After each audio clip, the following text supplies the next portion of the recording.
This is a painting of life in ancient Greece, specifically in Athens during its political golden age.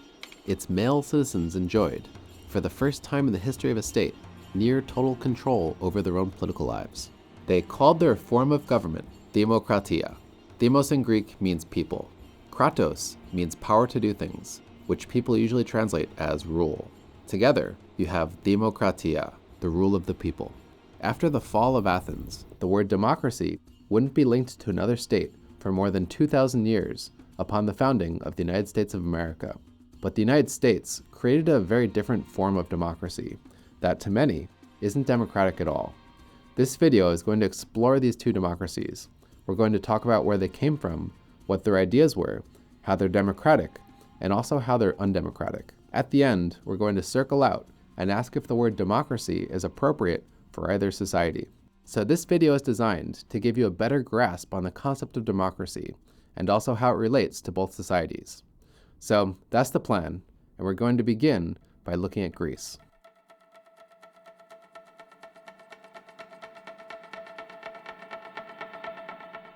Ancient Greece wasn't a country in the modern sense, with one state and one government. Instead, it was a collection of cities that were their own states, called city-states. These city-states formed over hundreds of years when neighboring families, clans, and tribes joined together for protection. So these city-states were basically just an urban area and the surrounding countryside, all under one sovereign jurisdiction. The most famous city-state, and also the best documented one, was Athens.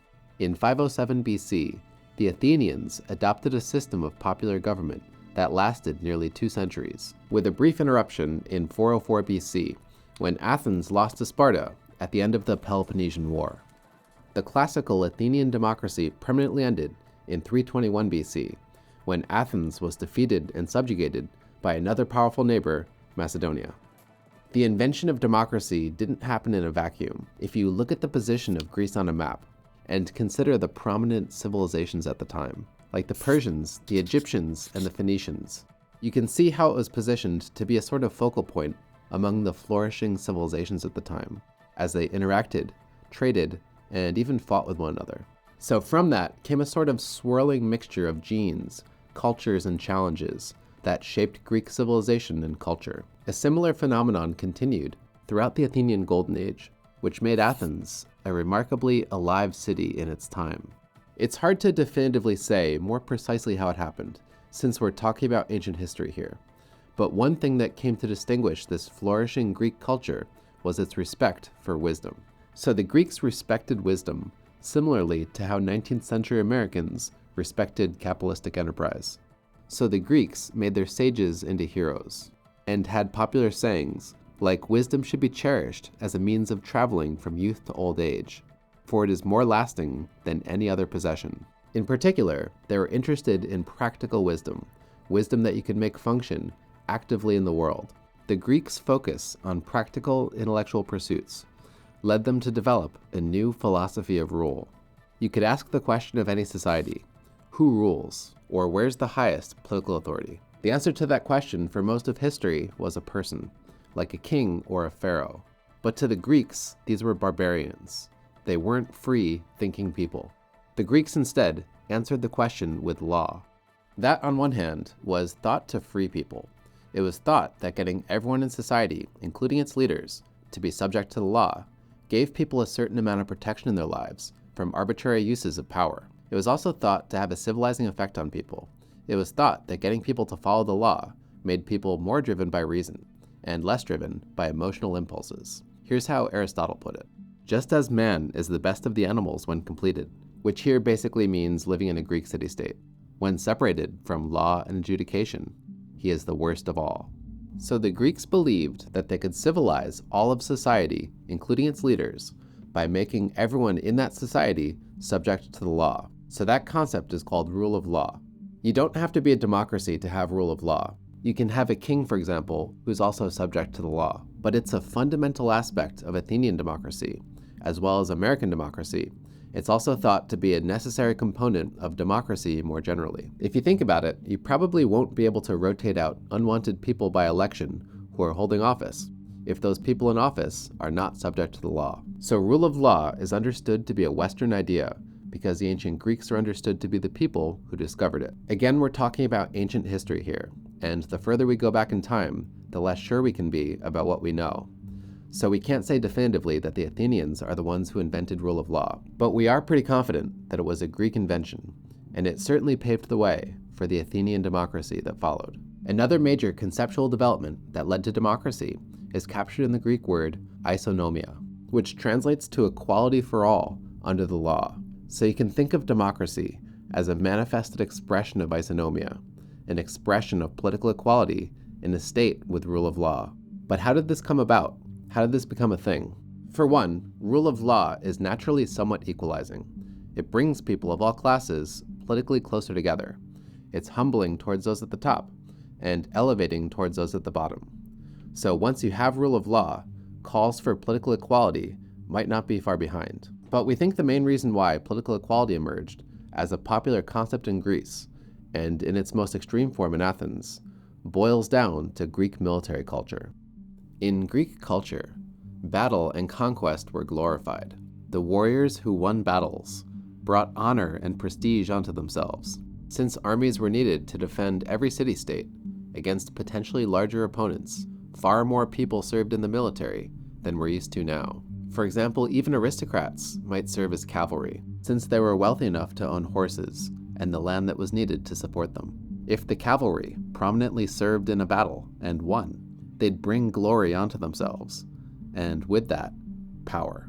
So over time, a link developed between military service and political power, the power to administer the state.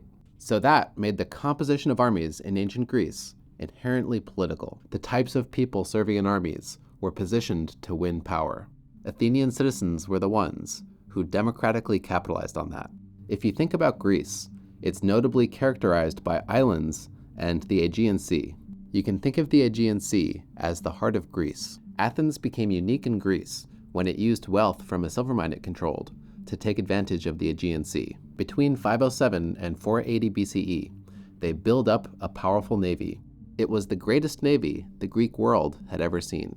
And who, overwhelmingly, works in an ancient Greek navy? The answer is oarsmen, the people who literally rowed the boats.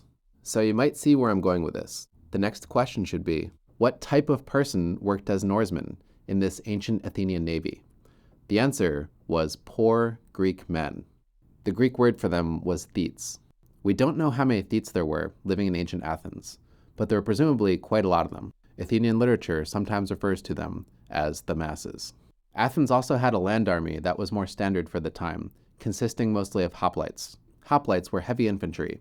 They were basically the middle class of Athens, people who were wealthy enough to own shields and weaponry. The important point here is that between the thetes and the hoplites, you have a clear majority of the adult male Athenian population, again in circumstances where war can bring glory and power. In that same period, as you might have guessed, Athens uses its land army and its navy to win a stunning series of victories. Its hoplite army unexpectedly defeats the much larger Persian army in the Battle of Marathon, making them heroes around all of Greece. They also won a string of battles around Greece in 506, but probably the most important victory of all went to the navy in the Battle of Salamis in 480, again defeating the Persians and effectively saving Athens from subjugation, which was reported to have caused the masses to have gained a newfound confidence in themselves, which was directly linked to the Athenian democratic revolution, to the ushering in of isonomia. That revolution is typically thought to have occurred in three major phases, three major reforms, and each reform is linked to a person. The first reform is linked to a man named Solon. Solon was responding to a class war that was ravaging Athens around 600 BCE. There was a massive wealth disparity between rich and poor, and the government, the army, and the courts were controlled by the wealthy. Many in Athens were deeply in debt and unable to pay it off. So Solon was brought in as a moderate to mediate between the classes and keep Athens from destroying itself. One of his main accomplishments was to convince all Athenians, regardless of class, to obey the law. So he created a new set of laws that were applied, without distinction, to all free men. So he's a good figure to peg the beginning of rule of law on in Athens. Solon also canceled the debts, But probably more importantly for the long run, he politically reorganized Athens. He broke Athens into 4 groups depending on their income, which is where we get thetes from. Each group was then given a different amount of political privilege. The thetes were given the fewest political privileges. They were given access to the assembly, which is a voting body, which we'll get to, and they were also given access to the courts. So thetes could now litigate and serve in the jury. Under Solon, the most powerful political authority was called the Council of the Areopagus, which only the wealthy could serve on, and whose members served for life. The second reform was through a man named Cleisthenes. Cleisthenes was involved in a power struggle around 508 in Athens. There seemed to be simmering anger against elites at the time, which Cleisthenes used against his opponent. He aroused the people to revolt, sweeping him into power and establishing him as a populist dictator. He wanted to break the hold that powerful aristocratic families had over parts of Athens, so he politically reorganizes Athens into 10 tribes, which were further broken into subgroups down to demes. So these demes are essentially local districts. It was through that infrastructure that Athenian citizens would go on to exercise many of their democratic rights. Each tribe could elect members to a newly created Council of 500, which we'll get to, and they could also elect one of 10 generals to lead the military. But under Cleisthenes, you still had the Council of the Areopagus, and thetes, importantly, couldn't hold public office. The last major reform happened under a man named Pericles. Pericles came from a noble family, which was reported to have descended from Cleisthenes. He lived in the mid-5th century, which was the era of Athenian naval dominance. There were calls for political equality, and Athenian opinion was split into 2 camps. One side believed that elites should govern Athens, and the other believed that the people, the demos, should govern Athens. By allying with the people calling for political equality, Pericles rose to power and became the most influential man in Athens. He then worked with a colleague named Ephialtes to break the power of the Council of the Areopagus, which brought about the golden age of Athenian democracy. So without further delay, here's a description of what that society looked like. You could ask the question of any society: where are policy decisions made? Are they made in a throne room or in a private council somewhere? In democratic Athens, policy decisions were made on a hill not far from the Acropolis called the Pnyx. 10 times a year, the citizens of Athens would come together and meet at the Pnyx. Once there, an issue would be raised and then a debate would occur. Everyone there would have equal right to participate in that debate, which was the Athenian basis of free speech, called isagoria. Once the issue was sufficiently debated, a vote would be held. The people there would then raise their hands to show their support for a particular position. Whatever side won, a simple majority would become new policy in Athens. What I just described was called, in Athens, the ecclesia, the assembly.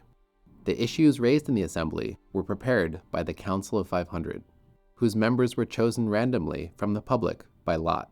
Of the two, the assembly was the far more powerful body. The assembly could vote down bills drafted by the council. They could change the bills on the floor. They could send the bill back with instructions for redrafting, or they could replace it with an entirely new one. So the real exercise of sovereign public authority rested directly on the assembly. The citizens gathered on the Pnyx could pass virtually whatever policy they wanted. So the most important policy decisions that had to be made in Athens were made in the assembly, which included foreign policy. So, as you might expect, that led to some dramatic assemblies. In the mid-4th century, for example, Philip of Macedon was marching on Athens. The assembly then had to vote on whether to fight or to try to negotiate. The wrong decision could have meant the fall of Athens and even the destruction of Athenian culture. So this must have been a deeply political society, and considering how long democratic Athens lasted, this must have been a fairly competent public. Speaking to that competence, there were very few elected public officials in this society. Short of a few exceptions, like generals, naval architects, and superintendents of the water supply, all public officials were chosen randomly from the citizenry by lottery. These officials all had their power tightly controlled by the assembly. The highest public officials were the generals. They only served 1-year terms and were subject to performance reviews by the public. If their performance was found lacking, they would be dismissed. That being said, they didn't have term limits, so generals like Pericles could be re-elected for life. So the influence of a general over a lifetime could give a sort of continuity of purpose to Athenian politics.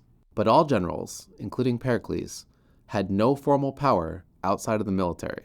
Their only ability to influence public policy rested on their ability to persuade the public. So what we're looking at here is a public that directly and thoroughly has control over its own political affairs, which is what we would now call a direct democracy. The Athenian public also directly expressed their political power through the dikasteria, the people's courts. I think it's worth spending a moment describing what it looked like, because it didn't really resemble modern courts. For one, there were no lawyers in the system. You could hire a speechwriter, but all cases had to be registered and argued by private citizens. There also were no judges. All cases were decided by the jury, and that jury was massive. The average size was around 500 people, big enough to be unbribable, and also big enough to represent public opinion. The jurors were again chosen randomly from the public by lot. That meant that there weren't really any professionals in the system. You could even call it an amateur law system. So legal outcomes could be unpredictable. Speakers could fool the jury by, for example, incorrectly citing laws or distorting history. So those were the three main institutions: the Assembly, the Council of 500, and the law courts, all directly controlled and managed by the Athenian public. But who exactly was that public? Who had access to those institutions? Athenians, like all Greeks, saw the world in terms of binaries. You were either man or woman, free or slave, Greek or barbarian, citizen or alien. Within that, the Athenians permitted one half of those binaries into their democracy. They permitted free, male, Greek citizens of Athens. So slaves weren't permitted, women weren't permitted, non-Greeks weren't permitted, and non-Athenian citizens weren't permitted. It's still normal today to exclude non-citizens from your politics. The rest of these exclusions were relatively normal for their time, but I think it's worth spending some time addressing them. The Greeks, again, believed that their city-states civilized people and freed them, so they believed that they lived as free people in their city-states. They also believed that people elsewhere in the world, the barbarians, lived as subjugated people. They lived as subjects to a ruler. So to them, foreigners and slaves were essentially the same. They both had the psychologies of subordinated people. So to the Greeks, their politics were incompatible with both foreigners and slaves. They saw their free politics as being incompatible with the psychologies of subordinated people. Speaking of slaves, the Athenians had quite a lot of them, probably somewhere between 80 and 100,000 slaves, which was about a third of the total Athenian population. Athenian male citizens wanted to spend their time on things that they thought were valuable, but that don't necessarily create wealth. They wanted to spend their time on things like government, war, literature, or philosophy. But someone has to work to create wealth, and this was before machines were invented, so slaves were the Athenians' answer to that. So the work provided by slaves made it possible for so many Athenian men to spend time in government or to serve in the military. That being said, the Athenians seemed to be relatively generous towards their slaves, in contrast to the United States of America, where slaves and their families were passed down from generation to generation, making their outlook on eventually gaining freedom pretty hopeless. In Athens, it wasn't unusual for well-behaved slaves to be freed as their owners reached the end of their lives. Slaves in Athens also enjoyed some legal protections. If they were badly beaten by their owners, they could flee to a temple, and their owner might be forced to sell them. Slaves were also allowed to participate in business, provided they gave their owners a share of the earnings. And better-off slaves reportedly dressed similarly to free Athenians. The Athenian government also employed a number of slaves. Many of them were given an allowance and were allowed to live where they pleased. Considering the standards of the time, Athenians were known for being mild to their slaves, and it was even common judgment that it was better to be a slave in Athens than a poor freeman in an oligarchic state. But I doubt that was of much consolation to the slaves working in the silver mines. It's a bit more controversial how Athenian men regarded Athenian women. Thucydides infamously reported Pericles to have said, at the end of his funeral oration, that female excellence meant to be least talked about among the men, whether for good or for bad. In keeping with that, average female citizens were rarely talked about in Athenian literature. Aristotle opened his Politics, claiming that, while on one hand, men and women need each other for reproduction, on the other hand, some are naturally rulers, and others are naturally ruled. Rulers, he says, use their minds, and the ruled use their bodies. which seems to be implying that men are naturally a ruling class over women. Since women weren't invited into politics, that seems at least fairly representative of Athenian public opinion. So this was a deeply patriarchal society. The woman's place was understood to be not in politics, but in the home, out of sight.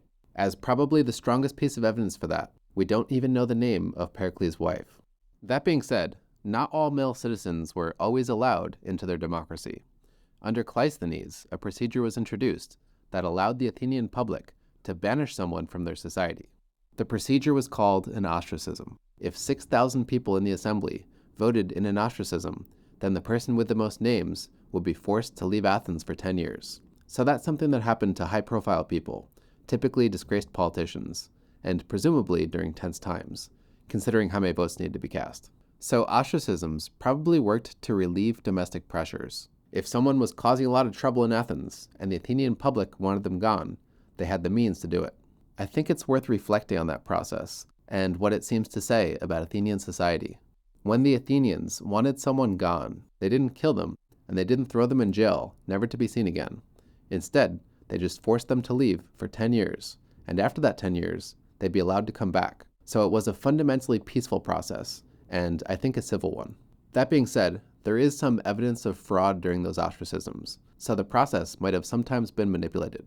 Illiterate voters, for example, might have been used for political purposes. So, what happened to this system? What happened to Athenian democracy? Why do we talk about it in the past tense?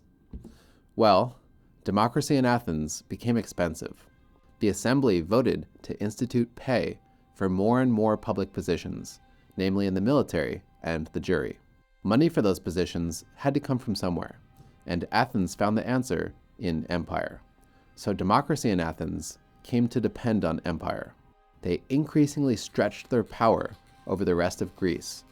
They also sent ambitious campaigns abroad to Egypt and Sicily. Things reached a breaking point.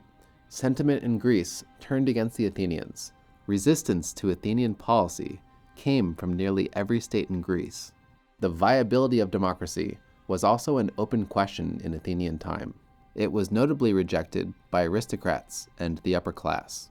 That led to divisions at home and a lack of intellectual support from many of the brightest minds at the time, like Plato, Socrates, and Aristotle. By Aristotle's time, the most extreme oligarchs were reported to have sworn the following oath: "I will be evil-minded to the demos, and will plot whatever evil I can against them." Athens would go on to suffer a string of defeats that would lead to its fall. The end of the line for the old-style Athenian democracy came in 321, when Athens, subordinated under Macedon, added a wealth criterion for citizenship. Democracy disappeared in Athens and wouldn't reappear for thousands of years, this time in a modern form, influenced by the United States. We're about to turn our attention there, but I'd like to close this section out by reading a speech that Pericles was reported to give to the citizens of Athens. It was a dark time in the city. Plague had struck, and the tide of the war against Sparta seemed to be turning against Athens. I think it gives a sense of both the intelligence and the grandeur of the time. It reads, "Even if we should ever be forced to yield, for everything that grows great also decays, the memory of our greatness will be bequeathed to posterity forever, that we of all the Greeks ruled over more Greeks than anyone, that in the greatest wars we held out against enemies in alliance and individually, and that we lived in a city that was the most ingenious and the greatest."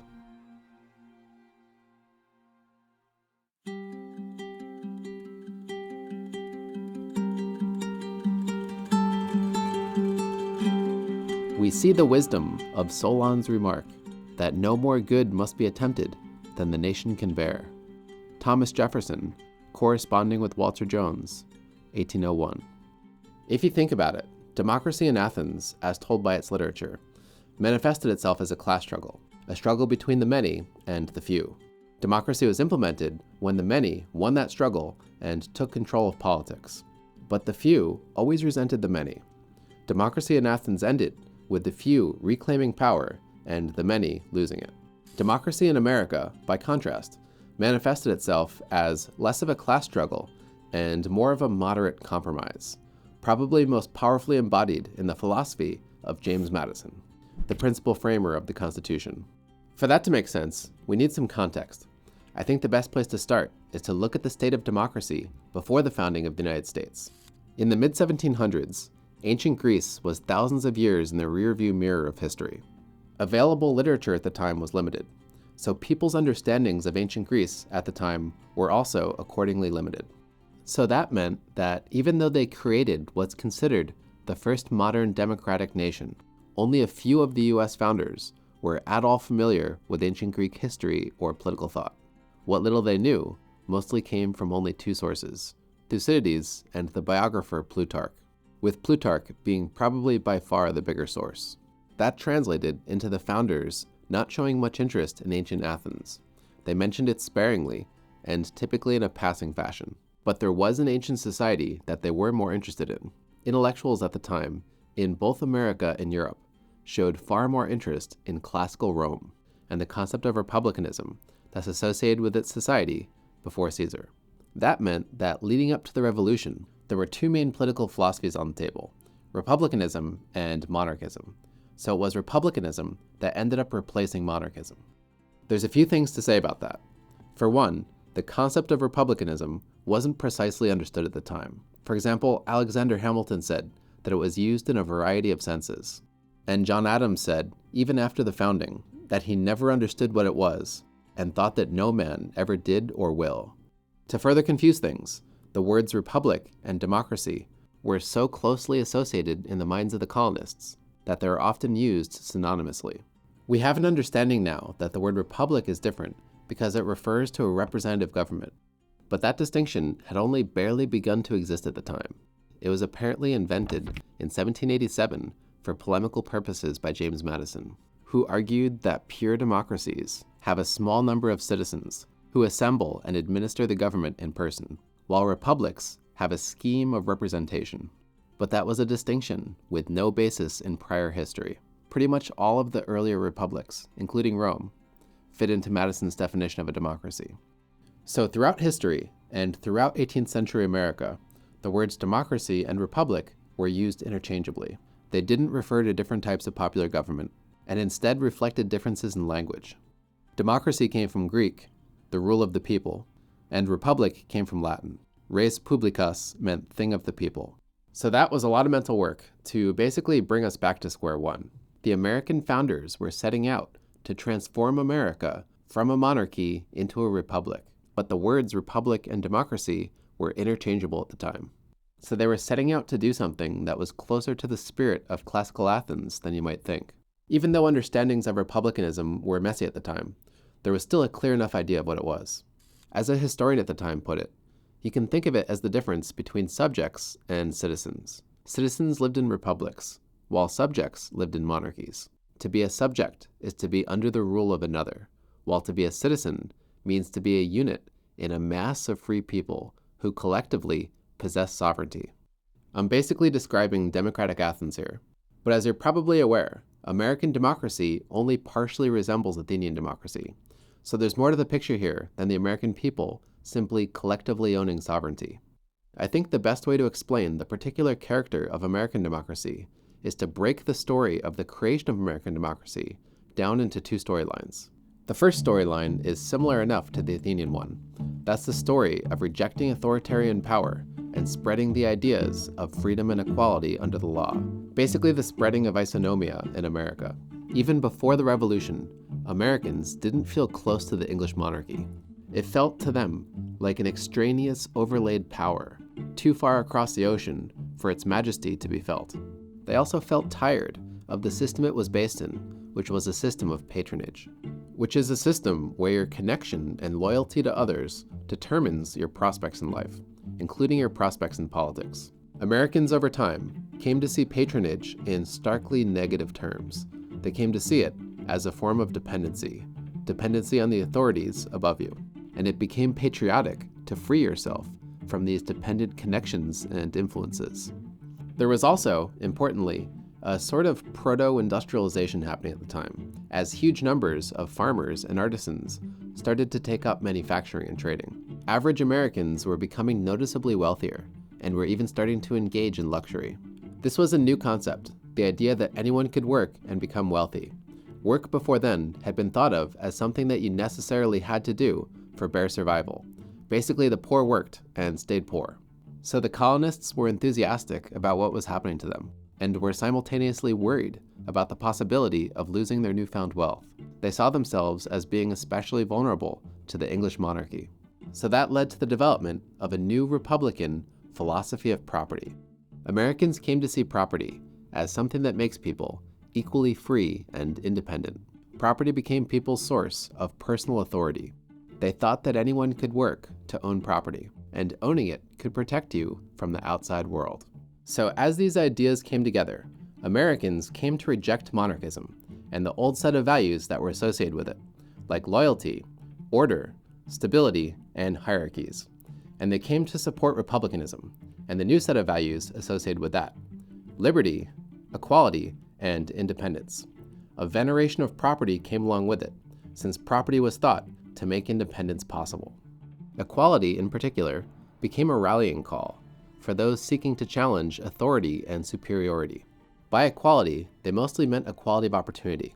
They were rejecting patronage and trying to dream up a new world based in merit, a world where all offices lie open to men of merit, of whatever rank or condition. But equality also came to mean something new, something like equality of spirit, the idea that all people are inherently equal inside, best captured in Thomas Jefferson's statement in the Declaration of Independence: all men are created equal.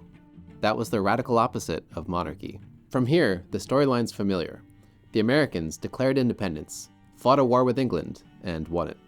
They then had an opportunity to form a new government based on principles of their choosing, and the principles on their minds were liberty, equality, and independence.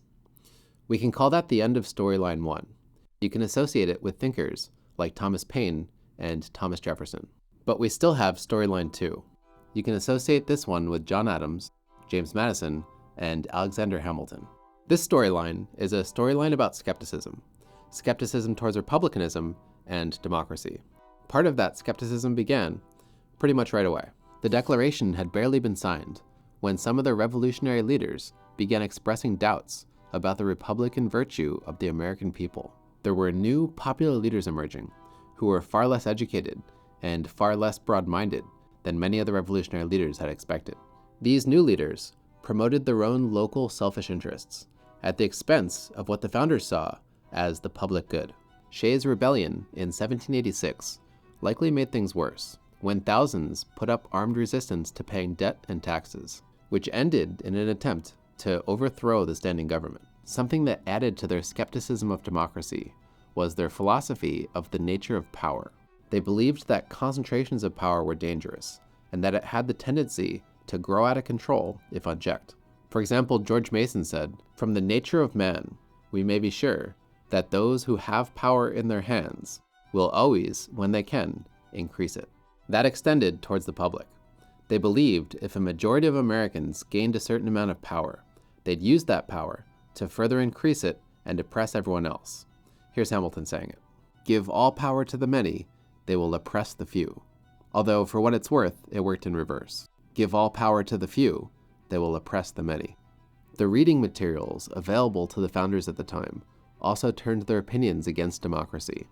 Reading Plutarch, Thucydides, Xenophon, Plato, and Aristotle all made the founders believe that pure forms of democracy, where the people directly controlled politics, were dangerous. The founders believed, rightly or wrongly, that pure democracies drove themselves into self-destruction over time with their policies. And yes, their language was that dramatic. Here's Madison: "Democracies have ever been spectacles of turbulence and contention, have ever been found incompatible with personal security or the rights of property, and have, in general, been as short in their lives as they have been violent in their deaths." The state that was most held to that charge was the purest democracy of all, Athens. So they believed that pure democracies, like Athens, needed to be saved from themselves with institutional safeguards, and the lack of those safeguards is what drove those societies into ruin. So you have these two conflicting storylines, and they don't easily reconcile with one another. How do you make the public sovereign if you don't trust them? But time was ticking. The provisional government was running out of money, and new government had to be made. But what would that government look like? The prospect was overwhelming. No one had ever successfully made a popular government at anything close to the scale of the United States. John Adams, in his frustration, said, "The lawgivers of antiquity legislated for single cities. Who can legislate for 20 or 30 states, each of which is greater than Greece or Rome?" The answer came, more than anyone, from James Madison. He said that politics consist of conflicting interests. Any one group that stands behind a particular interest is a faction. He then says we should expect factions to look out for their own interests, which might be against other people's interests and might be against the community's interests. So in this scheme, there's not a limit on the amount of factions there can be, and factions can be majorities or minorities. He then says we should design a government where it's difficult for any one faction to gain control over the whole thing. In practice, that meant making 3 branches of government, each with limited power, and each with the ability to check the power of the others. The legislative branch was further broken into 2 chambers, one intended to represent the many, and the other intended to represent the few. Only after both chambers approve legislation can it be sent to the president to sign into law. So the complexity of the system makes it difficult for any one faction to grab the reins of government for itself. It'd be much more difficult than, say, persuading a single assembly.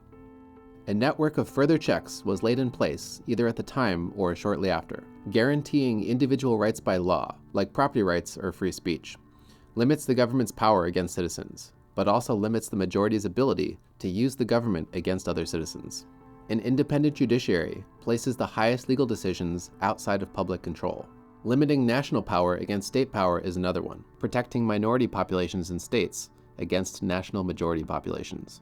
It was also decided to make America a representative democracy, and they had a few reasons for that. For one, it made practical sense. In a country the size of the United States, it didn't make sense to expect average citizens to commute to wherever decisions were made, or to keep up with the intricacies of politics. The larger a country is, and the more connected it is to other countries, the more complicated its politics become. It seemed to make more sense to hire representatives who could travel and spend their time keeping up with the complexity of politics. Representatives were also thought to be a check on what they saw as the emotional excesses of popular crowds. Madison argued that passing the public's views through representatives allowed the cooler wisdom of an elite few to best discern the interests of the country. You can take it or leave it, but that was his logic. He was trying to prevent, for example, the public from voting for short-term policies that would doom the country in the long run. Most of what makes this system democratic is that these representatives are chosen by the citizens, so the representatives have to compete against each other in an election. They have to run for office and convince the public that they're the right person for the job. That also makes this government somewhat accountable to the people, in that these representatives probably want to please the public in order to attain and secure their jobs. So going up to the very highest offices, the citizens choose who they want to represent them, and if they don't like their performance, in the next election cycle, they can peacefully rotate them out of a job. So what they ended up with was a government where the people had control over the very highest officials in charge, like the president and members of Congress, and that the people get to pick who they are and get rid of them if they don't like them. But they also created a government that's difficult and even near impossible to control in its entirety. In short, the American people can only hope for, at best, partial and somewhat indirect control over their government. Exclusions at the time made the initial system even more undemocratic. American politics have in some ways become more democratic over time, and in other ways, less democratic. For the sake of not repeating myself, I think the best place to cover that will be in the conclusion. So, let's get to that. I started this video out saying I would end it by squaring the concept of democracy against both societies. So, it's time to do that. Let's start with a definition. I'd say democracy is a form of political organization where the people living under political institutions simultaneously exercise control over them. To be transparent, I got that wording by reformulating a statement that Sean Wilentz made in The Rise of American Democracy, when he said, "Democracy appears when some large number of previously excluded ordinary persons, what the 18th century called the many, secure the power not simply to select their governors, but to oversee the institutions of government." Virtually all the definitions I've seen center around the same idea, the idea that democracy is government by the people, with the people being understood as broadly as possible. But I prefer definitions that are less abstract and more precise. Another way to say it is that you have democracy when the people living under a government control it. If we can accept that, then the task of figuring out whether a society is democratic or not becomes relatively simple. We have two main factors here: the people and their control.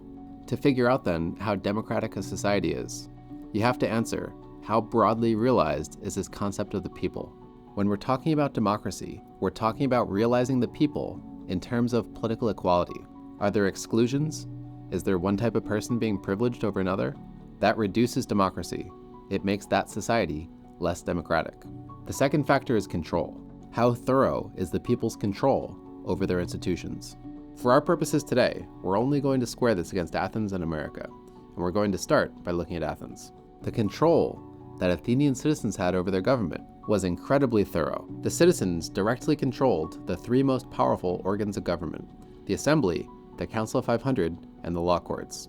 Its few elected officials were heavily constrained in their power, subject to the law, and supervised by the people. It's hard to imagine a society where the people have greater control over the institutions of their government. So in that way, Athens was highly democratic, even purely democratic. But who were the people? In Athens, only adult male, free citizens had political rights. So that's only around 10 or 20% of the population. So that means that between 80 and 90% of the Athenian population didn't have access to political privileges. If you could just parse that sentence, that pretty much tells the story. So Athenian democracy was both remarkably thorough and remarkably narrow. It was thorough in the amount of control that the people had over the government, and narrow in the amount of people enjoying those privileges. You also have to remember that those exclusions were normal for the time, so you have to take historical context into account. If that society existed today, it'd be more controversial to call it democratic, but as it stands, it was an ancient society. Since their control over government was so thorough, and their exclusions were normal for the time, I think it's safe to call ancient Athens democratic. America is basically the opposite story. American democracy began as a limited democracy, similar to the democracy under Cleisthenes, if you remember him. As I described over the last third of this video, the control that the American people had over their government from the beginning was partial, mostly just in the form of elections of representatives. The people who held those privileges in the beginning was, like Athens, a narrow band of people, white, male property holders. So given that, I think early American democracy was at best a limited democracy. The controls over government were too partial, and there was too much political inequality. There were too many groups being excluded from politics. The limitations on the public's ability to control their government that I described in this video all still exist. So the American public's ability to control their government is still, at best, partial. In some ways, it's become even more limited. For example, with the rise of institutions like the CIA and the FBI, which are effectively outside of the public's control.